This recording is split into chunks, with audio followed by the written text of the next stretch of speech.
We have a listener. Now, if I know anything about people like you, and trust me, I have a fairly good understanding, you do not know much about life among monsters and under gods. Never fear, dear listener, for I can be your guide through this tumultuous journey into our troublesome world. That is, if you're bold enough to accompany me. You see, if you truly want to know the fates of our beloved heroes, you must brave the murkiest of waters, the darkest of forests, and the sweetest of shops. Does that worry you? It probably should, but if you're still listening, welcome to Roanoke.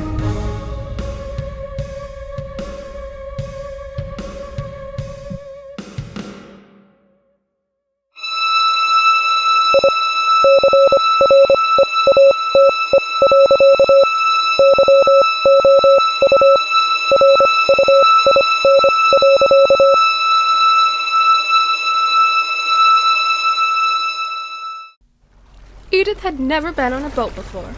It was exhilarating to be conquering something so great. The wind whips through her hair, the sea breeze sapping the summer air of warmth. The boat rocked ferociously, not from the waves, but from the antics on board. The boat was nothing special, just a dented metal dinghy with an environmentally concerning motor. Edith sat in the front, looking down at the two other rows. Bobby manned the motor, with Alex sitting far too close to the thing propelling them forward for her liking. Jordan and Bentley sat in the middle, and were as such the main cause of Edith's concern over the good ship Ratscallion II becoming the poor shipwreck. The two were going back and forth in some heated argument that made Edith's head spin. It was like they were speaking their own language, with topics and emotions spinning from one thing to the next. She couldn't keep up as much as she was trying. Land ho! Alright, tie us off, you two. Jordan and Bentley clamber over the seats and around Edith, dragging a rope a little more rotten than Edith thinks is wise. The two step off onto solid reddish rock and begin tying the boat to an outcropping. You guys, this is gonna be so good. None of us managed to get through the hole last time, so I think we should try it again. Dude, I didn't bring the first aid kit this time. What? It's not like anyone would have lost an arm. Yeah, because I had the first aid kit. I would prefer no one loses an arm. See? Edith has a functioning brain. Let's do it next time, Alex. Okay. Line's all set. Need a hand? Jordan leans across the gap and offers Edith his hand. Edith looks at it for a moment, surprised. So long as you don't make a habit of offering. She takes his hand. Behind them, Bentley rolls his eyes and stalks off. So, we're on a rock. Yeah, it rocks. Yeah, not your best. Yeah, okay, but I think we're all too sober to appreciate it. I don't know if it works like that. Nah, it really does. The entire group looks up.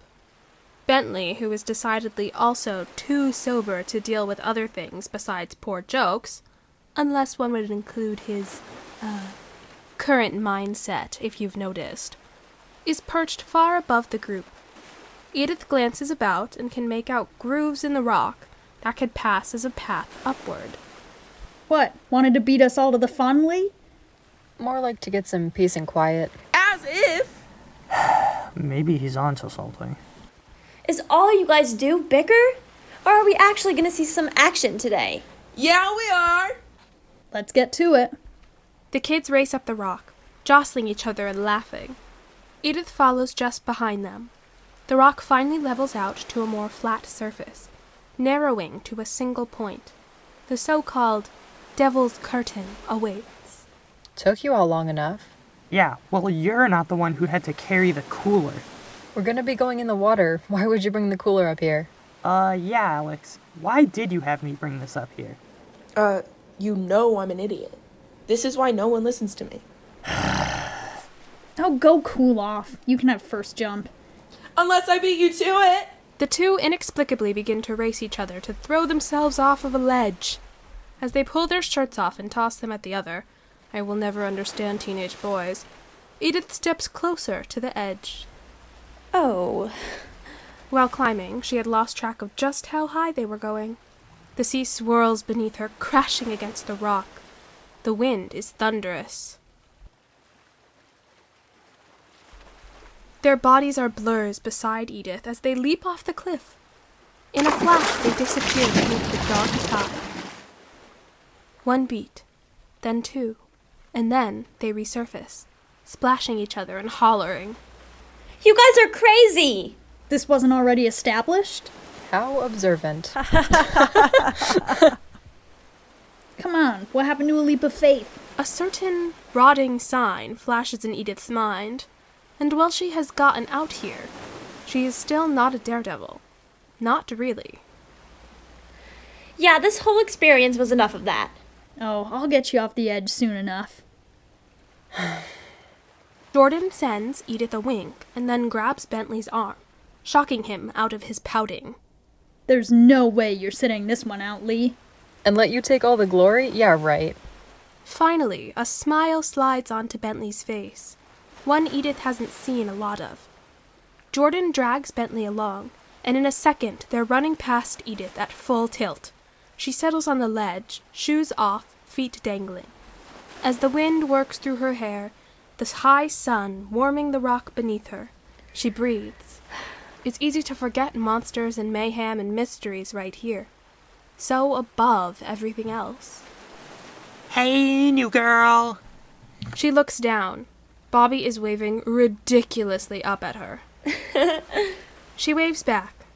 The afternoon passes with the boys throwing themselves off the rock and horsing around in the water. Edith still refuses to get into the water.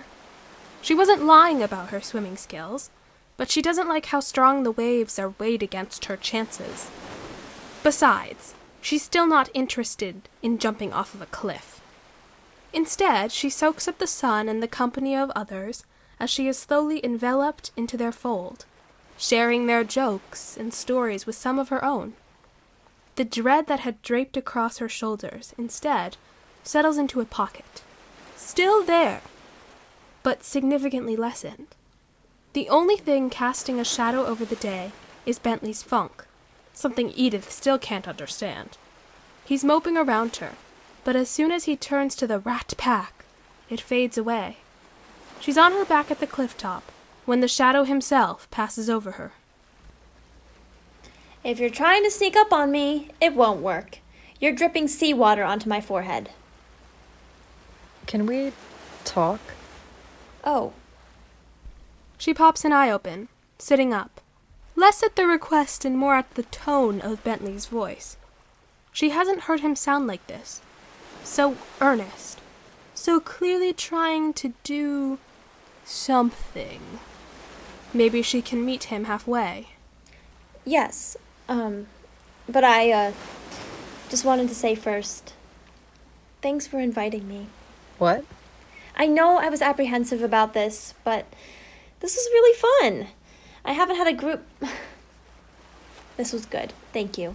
Bentley hesitates, still standing by Edith. He finally makes up his mind and settles beside her. Yeah, okay.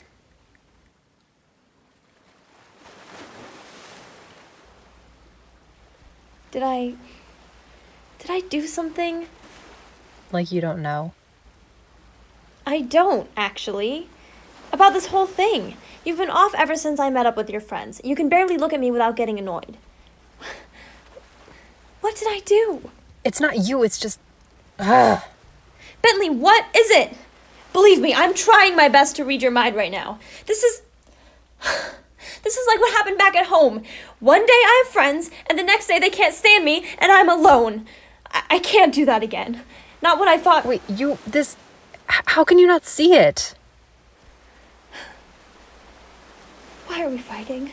Look out below! Jordan flies by the duo, running directly between the two of them. They both take the excuse to look away from the mess they've made. Time seems to slow around the scene as Jordan falls through the air. The waves, the wind, everything grinds to a halt. Sun glinting against the waves.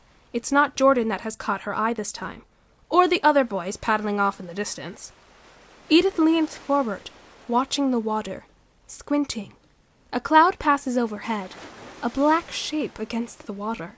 Except this was a spotless day. Not a cloud in sight, and that black shape shouldn't be getting bigger by the second. Bentley, something's... Holy... What the... Rising from the sea was a monster of horrible size. Water sloughed off of its sleek skin, plant life and barnacles stuck to it, as if a chunk of the ocean floor uprooted itself for vengeance. A kraken, a beautiful creature made of nightmares and oil. Long thought extinct, but how could anyone slay something so terrible? Poor Jordan didn't stand a chance. Ah!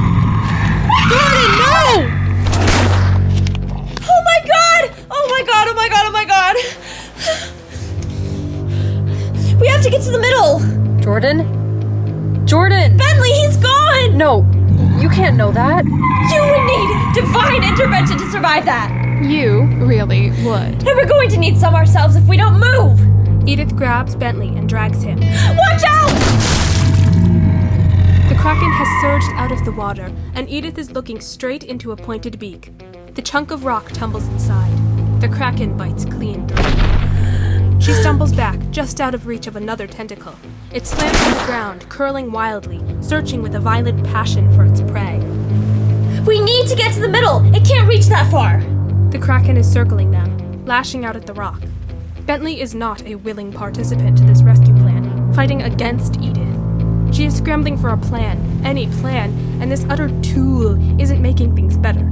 His friend just dying or not. When Edith finally gets to the best point on the rock, she grabs his face. Bentley! I can't imagine what this feels like for you, but we cannot die here! But he just... The Kraken... The Kraken does not care what just happened. I do, but I can't care if I'm dead! The fight drains out of Bentley in a sudden rush. He breaks out of Edith's hold and covers his face. I always thought he was invincible. He really seemed it. Can you see Bobby and Alex from here? They drifted pretty far earlier. I think... There! Those crazy guys. Alex and Bobby have booked it, swimming quite literally for their lives. Their distance from the cliff gave them a head start, and riding the waves caused by the Kraken, they have nearly gotten to the shore. You know what this means? The boat. The boat. If we can get to it, we might be fast enough to get us to shore. We can't go until the Kraken calms down enough for us to get down without catching one of those tentacles. You want us to sit on a rock, being circled by an angry Kraken that just ate another person? Well, since we, never got to finish our conversation from earlier, now seems like the perfect time. Fine. God, you really want to know what's wrong? Yes! You! It's you! I've lived in this town my whole life. I've survived monster attacks of every variety. If you think I haven't had my fill of weird, then you're out of your mind. Nothing in this godforsaken town has ever come close to what's been happening these past few days. None of it happened before you got here. Bentley, And you want to know the best part? You're the only other person aware of what's happening. Suddenly, I'm the crazy one for seeing all of this. I've always understood my place in this town. An outsider, and yeah, it sucks, but I have the guys, the pranks. Disappointment gives you some freedom, you know? But then you show up, and suddenly Bentley makes even less sense. And then I see you with all my friends, and how well you fit, and how they like you so easily, and well, people have gone missing from Road Oak before, and I don't think anyone would care if you just replaced me. are you kidding me? What? This is why you've been upset? I mean, sure, whatever, but really? Go ahead, mock me. I'm not mocking you. How could you possibly think that? Did we just spend the afternoon with the same people? Your friends are crazy, and while they might have a crazy way of showing it, they think you're amazing. Yeah, right. Bentley, I know about people not replacing you. I thought I knew my place in Jericho too. But when I felt like I didn't have to keep hiding who I was, I started to show myself. Apparently I was the worst type of monster they could find in the walls of Jericho High. And I was on my own. God, I don't think I've ever really had a friend. Bentley, you have friends, and they would never replace you. For all of your flaws and frustrating qualities, people do love and appreciate you. Like that means a thing anymore. You start to show a part of yourself, and suddenly you become the monster. This town likes to think it glows, but those who ain't bright enough get put to the edges. And when they disappear, people think it was how it was always supposed to go. Really living on the edge.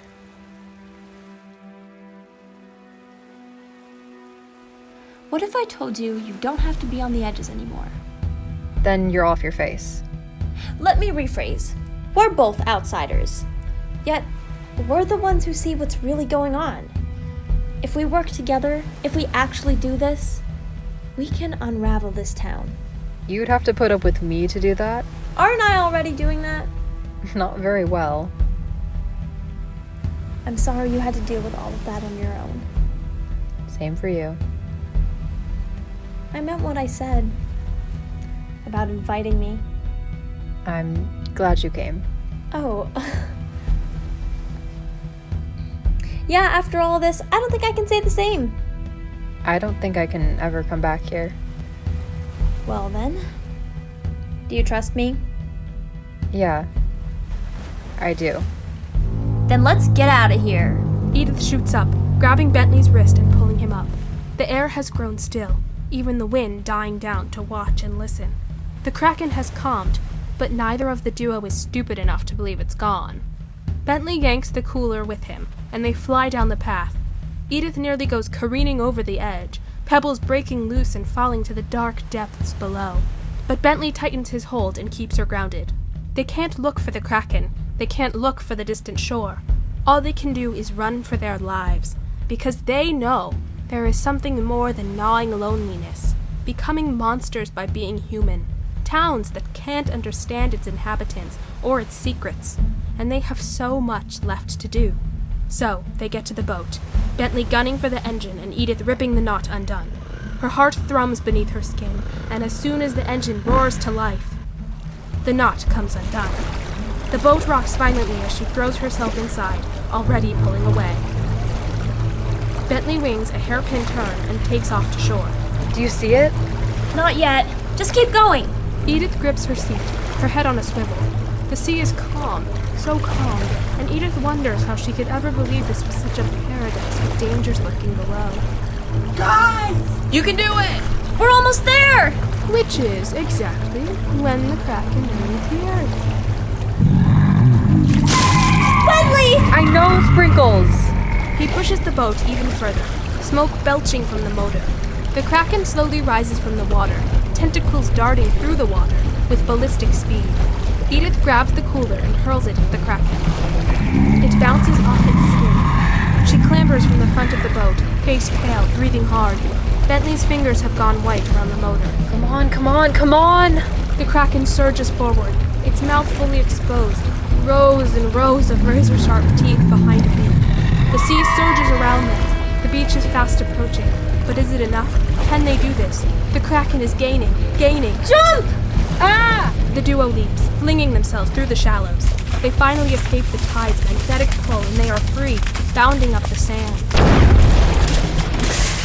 The Kraken tears into the boat. Bentley stumbles in the sand and Edith grabs him, hauling him forward. Bobby and Alex have the van revving and ready, the door yawning open, sweet asleep just ahead. Edith is squinting against the sun, choking on terror, but here is freedom, survival, and she will make it.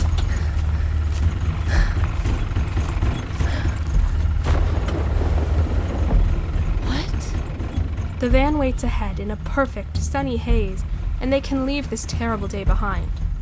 But Edith, oh Edith, she can never let things go. She looks back. It's not just the Kraken laying waste to the Rapscallion 2 that's such a terrifying sight. No, it's the world bending before her eyes that has stopped Edith dead in her tracks. Behind the Kraken, the sun has begun to set, turning the world a brilliant tangerine. Yet, in a perfect square framing the Kraken, the sky has changed. Where there should be a summer day is a tumultuous black sky, clouds roiling and cracking with a storm. The sea is violent, white with foam. Edith? It's the lobby all over again. With a final shout, the van peels off, leaving Edith and Bentley, but they hardly notice. They stand transfixed, watching the world warp before them in a huge square. And then, a real kicker. From the distance, the far otherworldly distance, a shape appears. Hulking metal, longer than anything they've ever known. It glides across the water. A monster, a kraken of its own right. It is like nothing they have ever seen, but the only thing it can be is a boat, despite there being no boat here that has ever looked like this. Another bolt of lightning wrecks the sky, the light bursting through. The kraken, pleased with its destruction, gives one last toss of its tentacles and slams back beneath the waves, crossing that invisible barrier. The image shudders, whirling together until it shatters. I've had enough of today. He promptly drops to the ground, head in his hands. All Edith can do is stare forward. This victory is hollow. All she can think of is who she is, both of them. Lost. She has so much work to do. This has most definitely been a troubling development. I find myself agreeing with you. We're already off to a good start. Come on, let's get back to town. God, Aunt Linda's gonna kill me. Have you met my mom? I need some freaking ice cream after this. What a perfect way to end a great summer day. It'll cure both of our hangovers. What with my trust issues and your... Sorry. The town is just coming into sight. Edith and Bentley are ragged, and the sight is a relief. What are they gonna say? I'm sure the others made an entrance. Probably not much new to say. Did you know... Bentley, what is that? No, not now. Attention, attention, citizens of Roanoke. This is not a drill. This is an emergency broadcast warning of an imminent monster attack. Get to the nearest shelter. Lock up and remain indoors until the threat has passed. Repeat, shelter in place. Let no one in. Do not go out. What? We're all the way out here. How are we gonna... We won't. We need to go now. We're too close to the woods. Bentley takes off towards town, Edith following. All over Roanoke, citizens have begun locking windows, doors, everything, descending into basements or converging on community shelters. The air has changed. No one knows what is coming, only that it is very bad. Very, very bad indeed. And nothing you want to be around to see. Only Edith and Bentley will have the best seat in town to a show that is truly to die for. Repeat, shelter in place.